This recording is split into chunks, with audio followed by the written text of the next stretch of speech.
বিশ্বকাপের ফাইনাল ম্যাচের আগেই বিপাকে পড়েছেন লিওনেল মেসিরা।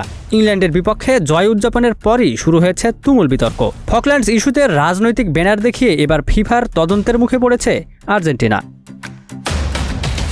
ইংল্যান্ডের বিপক্ষে বিশ্বকাপ সেমিফাইনালে জয়ের পর থেকেই উদযাপনের সময় রাজনৈতিক বার্তা সংবলিত ব্যানার প্রদর্শনের ঘটনায় আর্জেন্টিনা দলের বিরুদ্ধে তদন্ত শুরু করেছে বিশ্ব ফুটবলের নিয়ন্ত্রক সংস্থা ফিফা। ম্যাচ শেষে আর্জেন্টিনার ডিফেন্ডার লিসান্দ্রো মার্টিনেজ ও বদলি খেলোয়াড় জিওভানি লো সেলসো একটি ব্যানার তুলে ধরেন। সেখানে লেখা ছিল লাস মালভিনাস সন আর্জেন্টিনাস, যার অর্থ ফকল্যান্ডস আর্জেন্টিনার।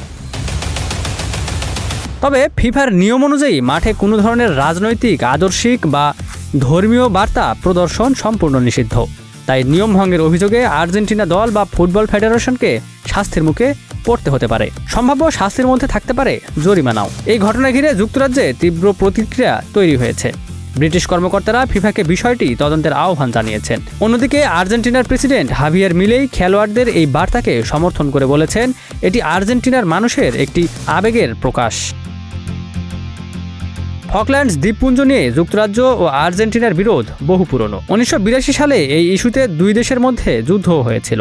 এখন ফুটবলের সবচেয়ে বড় মঞ্চে সেই রাজনৈতিক বিতর্ক আবারও সামনে চলে এসেছে। ফিফার সিদ্ধান্ত কি হয় সেটি এখন দেখার বিষয়।